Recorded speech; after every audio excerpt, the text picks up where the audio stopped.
Olá, muito boa tarde para você que está assistindo o Sem Censura especial Coronavírus nesta segunda-feira. Hoje é dia 27 de abril e a gente está aqui atento, apurando todas as notícias para trazer para você que está em casa tudo sobre essa pandemia. Claro, como sempre, não podia deixar de ser com a ajuda do nosso time de jornalistas da TV Brasil em Brasília, em São Paulo e aqui no Rio de Janeiro. Gente, segundo a OMS, o isolamento social é muito importante para a diminuição do número de casos de coronavírus no mundo. Mas acredite, em meio a essa pandemia, ainda tem gente organizando festas clandestinas com aglomeração de pessoas. É sobre isso que a gente vai conversar com o Zeca Borges. Ele é coordenador do Disque Denúncia Rio de Janeiro.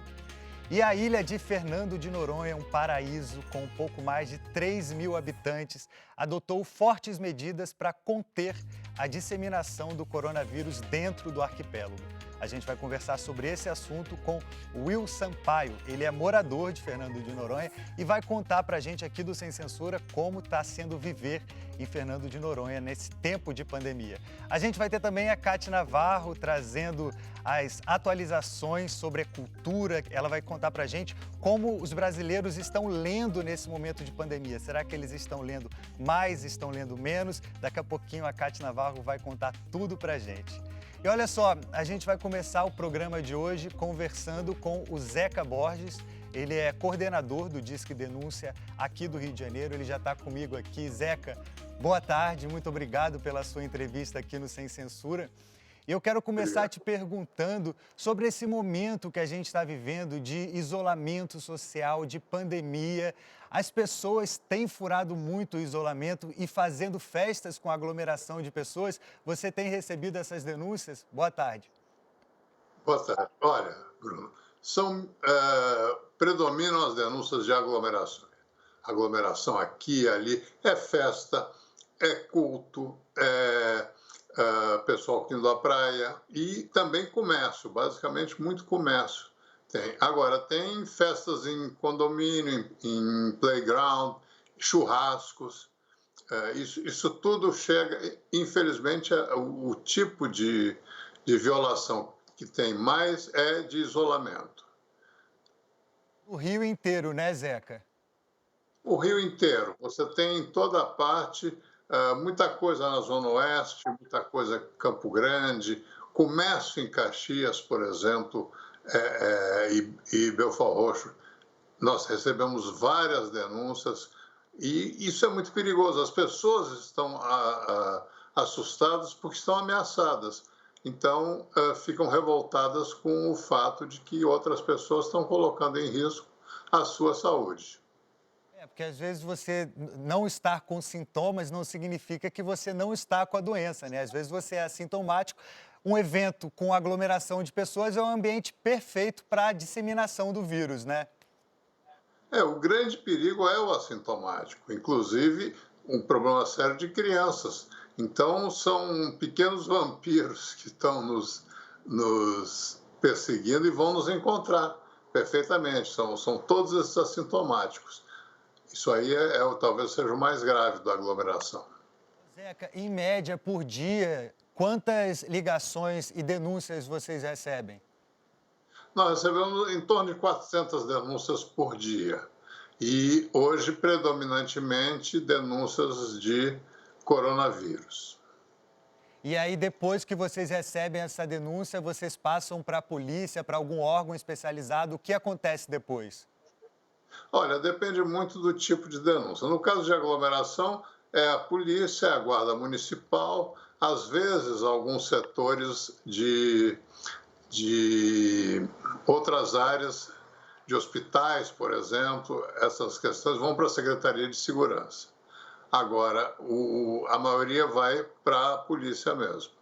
No caso de denúncias de trabalho, condições de trabalho com com risco sanitário, aí nós mandamos para o Ministério Público do Trabalho. Zeca, eu quero agradecer muitíssimo a sua participação no Sem Censura de hoje.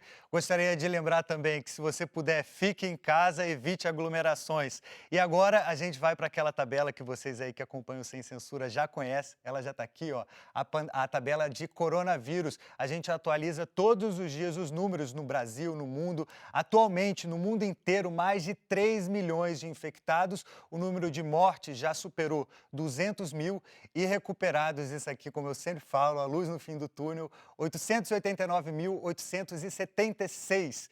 Estados Unidos, o país que tem o pico da pandemia no mundo, uma das situações mais graves, mais de 990 mil infectados, contabilizando mais de 55 mil mortes e o número de recuperados, 118.869. A situação da Espanha também está grave, muito número de infectados, mais de 229 mil, número de mortes, mais de 23 mil e recuperados, mais de 120 mil. Isso na Espanha, lá na Europa. Agora, números aqui do Brasil, nosso país. Vamos passar para a região sudeste. 31.077 infectados com 2.457 mortes. O Nordeste tem hoje 17.531 infectados, mais de 1.000 mortes contabilizadas na região Nordeste do Brasil. Região Norte também o número está altíssimo. Região Sul, vocês podem ver aqui, com 3.557 infectados e 149 mortes. E para finalizar, a região Centro-Oeste com 2.123 infectados e 68 mortes. Estes números são do Ministério da Saúde, atualizados no dia de hoje. Agora a gente vai direto a São Paulo, fazer o nosso link com a capital paulista, com a nossa jornalista Priscila Kersh. Ela já está aqui. Priscila Kersh, boa tarde, boa semana para você. Eu soube que você tem uma notícia muito boa para a gente. Conta aí.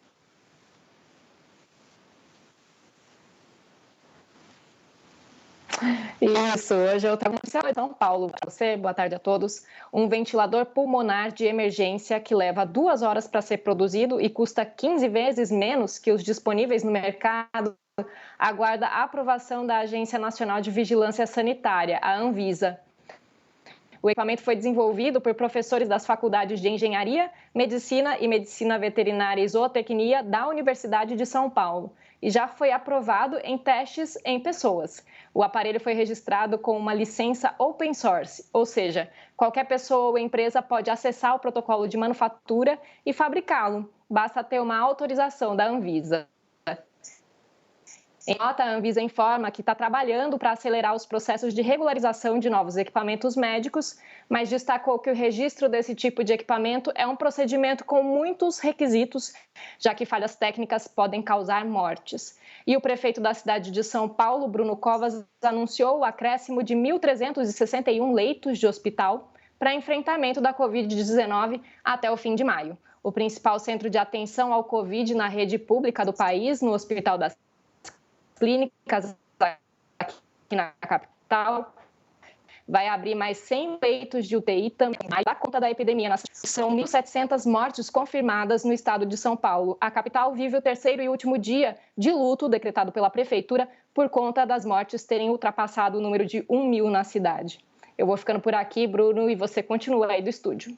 Obrigado, Priscila. A sua primeira notícia foi muito importante. A gente teve uns probleminhas no sinal, mas isso é muito importante. A gente, nesse momento, o que interessa é a informação. Isso a Priscila trouxe com muito talento. Olha só, agora a gente vai falar sobre um caso lá de Nova York. A gente tem o tempo inteiro aqui falado sobre a situação dos Estados Unidos e da cidade de Nova York, que está muito grave. E a gente conversou com a Renata Gaui. Ela é designer e vai contar como tem sido o isolamento social lá em Manhattan. Fala, Renata. Oi, pessoal do Sem Censura. Meu nome é Renata e eu sou designer e eu moro em Nova York já tem 4 anos. E eu tô fazendo quarentena, acho que agora vão fazer quase 2 meses. Eu comecei uma semana antes do aviso oficial que, enfim, as autoridades deram sobre a quarentena. E, enfim, é muito esquisito porque Nova York é uma cidade tão cheia de gente, você ouve tanto barulho e tal, e agora com a quarentena você vê as fotos dos lugares que você imagina que vão estar lotados, como o metrô, Times Square, Central Park, né? E estão vazios, assim. Agora eu só tenho saído de casa a cada 2 semanas e só realmente para fazer compra de supermercado. e tá bastante vazio, muito mais vazio do que o normal. Essa semana começou também o uso obrigatório de máscara quando você sai na rua. E aqui eu moro no Brooklyn, num bairro bem residencial, e a gente conversa com os donos dos mercadinhos, né, que estão aqui em volta e tal, e parece que semana passada a polícia veio para poder falar da máscara e também para delimitar as áreas, né, para manter a distância que precisa entre as pessoas dentro das lojas. E, enfim, é muito curioso porque a gente não ouve quase nada na rua. Os barulhos que você ouve, que agora eu acho que até eu já estou acostumada, são os sons da ambulância, de pássaro e de igreja, que aqui no Brooklyn as igrejas estão badalando às 14h, como se fossem assim, os badalos da esperança. Eu também, com alguns amigos, a gente está tentando suprir um pouco a demanda dos escudos para os médicos nos hospitais. É um processo bem longo, a gente tem uma logística um pouco curiosa, porque está todo mundo fazendo uma parte da produção em sua própria casa. Então, tem gente que está imprimindo partes em 3D, tem gente que está costurando o elástico da máscara, tem gente que está cortando o plástico, né, que protege e isola do contato com os pacientes. É isso. Espero que todos estejam bem e saudáveis dentro de casa. Se puder, fique em casa. Valeu, Renata. Recado dado, muito interessante a sua iniciativa, seu projeto aí em Nova York. Fica a dica aqui para o Brasil. Bom, agora a gente vai falar com Cate Navarro. Cadê a Cate? Ela já está aqui diretamente da casa dela. Cate Navarro, você que é uma mulher dos livros, eu vejo aí na sua estante vários livros. Você tem lido muito nesse momento de isolamento social? Olha, Bruno, eu tenho lido bastante. O que, de certa forma, preocupa é que ler é uma coisa, comprar livros é outra, né? Boa tarde a todos hoje do Sem Censura. A pandemia de coronavírus derrubou a venda de livros no Brasil. Segundo o Sindicato Nacional dos Editores de Livros, a queda foi de 40% na segunda quinzena de março. E isso não está acontecendo só no Brasil. Na semana passada, foi apresentado no Senado um projeto de lei para que bancos públicos e agências de fomento abram linhas de crédito a pequenas editoras e livrarias com juros e condições mais favoráveis. E, já que não é só no Brasil, mas também em vários países como Estados Unidos, Canadá, países da Europa e da Oceania, como a Austrália, quem trabalha na área está com ações virtuais para tentar sobreviver e vender livros. Os livreiros recebem pedidos por WhatsApp, e-mail ou redes sociais e fazem entregas de carro ou bicicleta. Muita gente criou mapas interativos com os nomes e endereços eletrônicos das livrarias. Na internet, há outras listas colaborativas que informam sobre o funcionamento de livrarias durante a quarentena. E há quem aposte em fazer a divulgação de livros com assuntos que possam interessar mais agora, como os livros de psicologia, autoajuda, epidemias ou exercícios. Enfim, é a busca para tentar se manter virtualmente até que o público possa voltar à boa livraria de forma presencial, né? Escolhendo títulos, conversando com os livreiros, encontrando amigos, tomando um café, enfim, encontrando a melhor história possível para o seu momento. Muita saudade dos passeios nas livrarias, não é não, Bruno Barros? É com você. Muita saudade, Cate Navarro. Saudade de você também, mas bom ver aqui por essa tela, a gente consegue matar um pouco a saudade. Gente, vocês sabem o que é aromaterapia e aromaterapeuta? Pois então, se você não sabe, vai saber agora, porque a gente vai conversar com a Thaís Rafaela. Ela é aromaterapeuta e vai contar pra gente como os aromaterapeutas têm trabalhado nesse momento de pandemia. Rafaela, conta aí. Meu nome é Thaís Rafaela, eu sou professora de aromaterapia, sou acupunturista, trabalho com terapia floral, com práticas integrativas. Bom, meu trabalho normalmente era com atendimento, com acupuntura, né, e essas práticas e também ministrando cursos de aromaterapia, terapia floral. E aí, diante do isolamento social, né, eu me vi impulsionada a ter que transformar os meus cursos, que eram cursos presenciais, cursos onde a gente tem uma experiência olfativa dos óleos essenciais, que é super importante, né, se falando de aromaterapia, transformar isso para esse formato online. É muito estimulante, é muito desafiador, porque para mim a grande dificuldade foi como que eu poderia trazer essa experiência, né, dos óleos essenciais e das plantas. Eu tive que fazer uma troca, em vez de trazer essa experiência olfativa, eu trouxe uma experiência visual, né, trabalhando mais com as imagens das flores, as informações e essa troca, né, de conversa também pelo computador. Mas tem sido muito gratificante. Valeu, Thaís. Agora o Sem Censura especial coronavírus vai para um break rapidinho. A gente volta já já. Não sai daí não.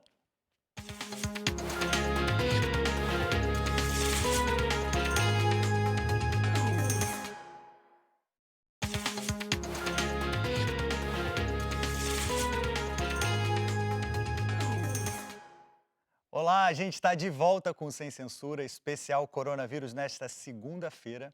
E a gente vai conversar agora diretamente de Noronha com Will Sampaio. Will Sampaio, olha ele aqui, Will, boa tarde. Ele mora em Fernando de Noronha, ele é empresário. E Fernando de Noronha é um arquipélago, para quem não conhece, que tem aproximadamente 3 mil habitantes. E destes 3 mil habitantes, hoje 28 estão com o coronavírus. E a coordenação lá da ilha, o prefeito da ilha, o governador da ilha, criou medidas fortes para conter a disseminação do vírus lá em Noronha. E a gente vai conversar com o Will sobre isso. Will, como está a vida aí em Noronha? Boa tarde. Boa tarde, Bruno. Boa tarde, pessoal do Sem Censura. A vida aqui na ilha está bem restrita do que a gente estava acostumado, né? Nossa principal atividade, que é o turismo, ela foi interrompida assim por completo, né? Então são tempos de incerteza. Will, eu vi uma notícia que para você sair na rua você tem que ter uma autorização do administrador da ilha, que é uma espécie de governador. Isso está certo? Conta pra gente, você já tem a sua autorização? Isso.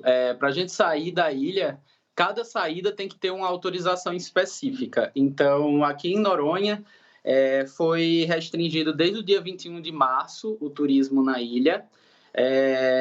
Depois desse dia 21 de março, só estava vindo um voo por semana. Esse um voo por semana estava trazendo os moradores e estava levando as pessoas que queriam ir embora, prestadores de serviço, profissionais que foram demitidos. E aí, depois disso, logo em seguida, no dia 5 de abril, foi adotada uma das medidas mais, eu acredito que no Brasil inteiro, uma das mais restritivas, né? Que foi o fechamento da ilha, não só para turista, mas também para os moradores que estão fora. Então, hoje, a nossa condição como morador é que nós podemos sair da ilha em um voo por semana que está acontecendo. Mas a gente não pode voltar para a ilha. Então, quem sai, não volta. Essa medida é uma medida bem restritiva, assim, e muitos moradores que estavam fora, que não conseguiram voltar para Noronha, estão aflitos, né? Porque a vida deles é aqui, a família deles está aqui e eles não conseguem voltar para suas casas, não podem voltar por conta dessa medida. Pois é, muito complicada a situação aí. Will, eu quero agradecer a sua participação no Sem Censura e torcer para tudo isso acabar rapidamente, que o turismo volte na ilha de Fernando de Noronha, que é um lugar incrível. Agora a gente vai direto para a redação da TV Brasil aqui no Rio de Janeiro, conversar com o Maurício de Almeida, nosso repórter. Maurício, boa tarde. Quais são as informações que você traz para a gente?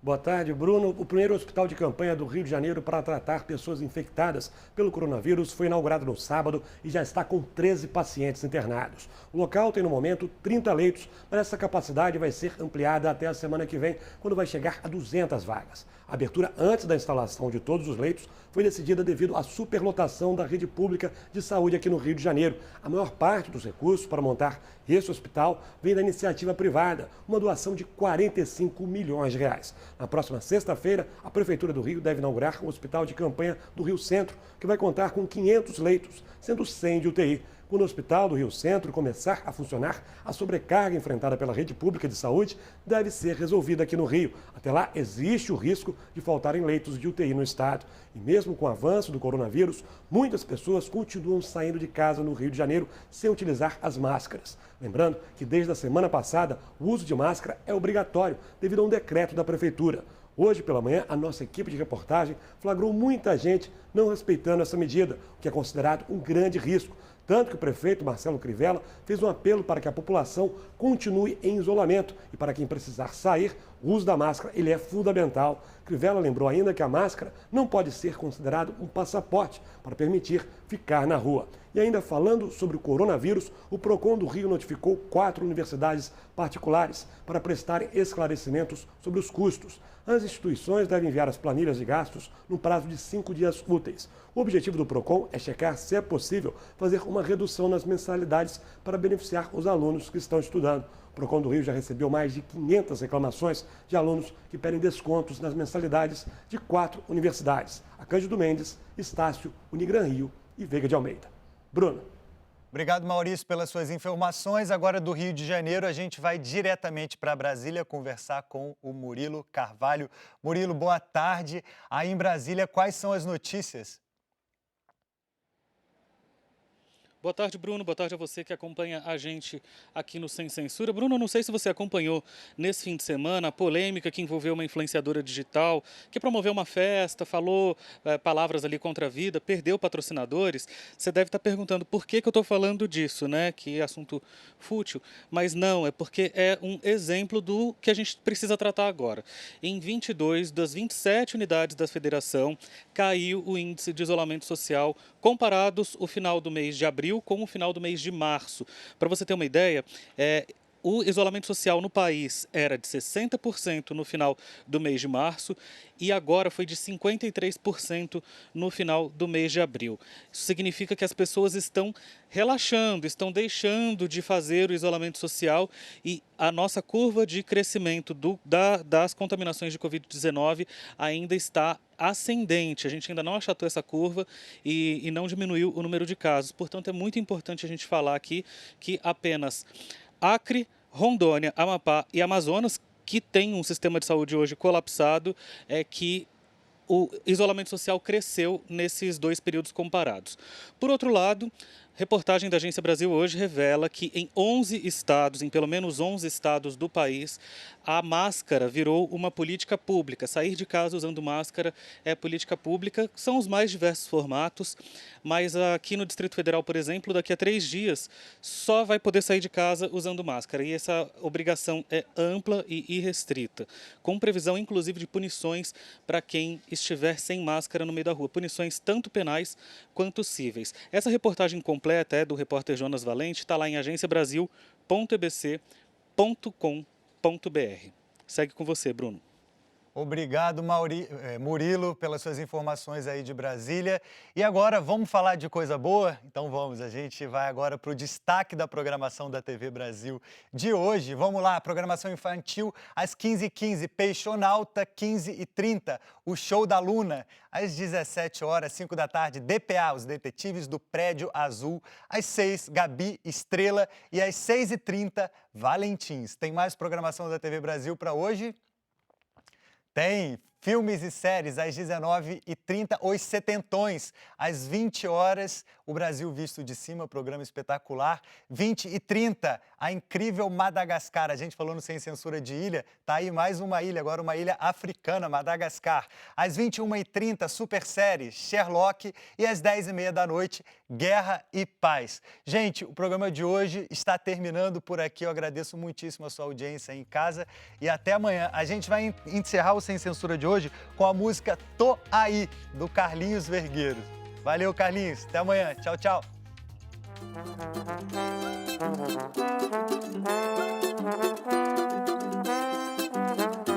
Tô aí, descascando meu abacaxi. No rolê na lida com a camisa 10, meto os pés, batalhando o troco pro café, descolando na praça da Sé. Do bom, esse é do bom, tô aí, batucando em lata de engraxar, feito um cão sem dono a vadiar. Vou levando a vida à toa, um dia é caro, outro é coroa pra postar. Tô aí, no jogo do bicho eu sou um leão, na boca do lixo com meu violão, livro meus caraminguas pro leite do pivete não falta. Minha fé não vai minguar enquanto a bola 7 eu matar. Tô aí, descascando meu abacaxi, no rolê na lida com a camisa 10, meto os pés, batalhando o troco pro café, descolando na praça da Sé. Esse é do bom, tô aí, batucando em lata de engraxar, feito um cão sem dono a vadiar. Vou levando a vida à toa, um dia é caro, outro é coroa pra postar. Tô aí,